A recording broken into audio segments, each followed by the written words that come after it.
Hello আমার ভাই ও বোনেরা ও দাদা, আশা করি সবাই ভালোই আছেন।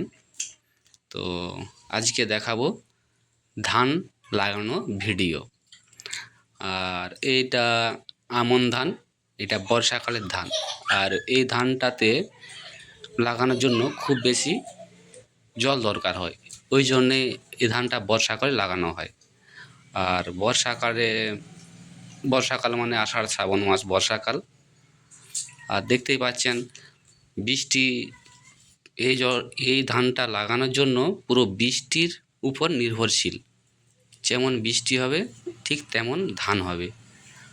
আর আমাদের এলাকায় বৃষ্টি এবছর একটু কম হচ্ছে।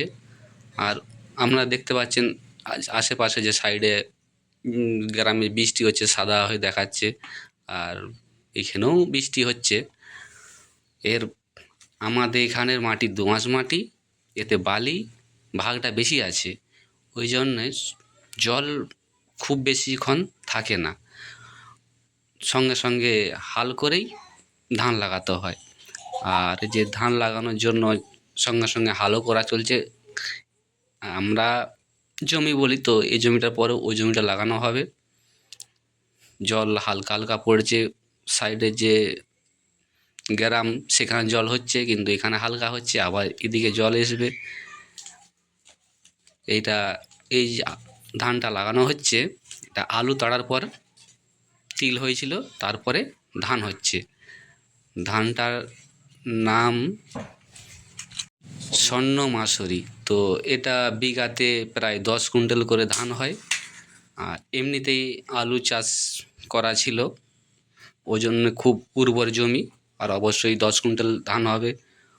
অনেকে হয়তো বলবে যে ফাঁকা ফাঁকা কেন লাগানো হচ্ছে। ফাঁকা ফাঁকা লাগানোর কারণ জমিটাতে খুব উর্বর শক্তি বেশি আছে, কারণ এর আগে আলু চাষ হয়েছিল, সেই জন্য এটাতে ফাঁকা ফাঁকা লাগাতে হয়। আর ধান খুব ঝাড় করে, খুব মোটা হয়।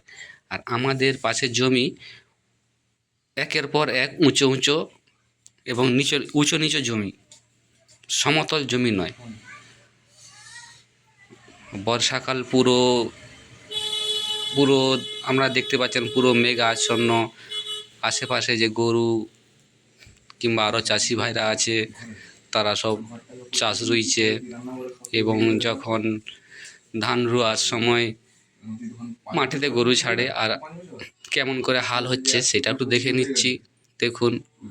তো আরেকটা কথা বলা, যদি আপনারা এই তো লাগানো হচ্ছে, যদি ওটাতে পরবর্তী ভিডিও দেখতে চান তো তাহলে আমাকে কমেন্ট করতে পারেন। তাহলে ধান গাছ মাঝামাঝি অবস্থায় কেমন হয় এবং কেমন ধান কাটার সময় কেমন হয়, তো সেসব জিনিসগুলো দেখাবো। তো কমেন্টের আশায় থাকবো।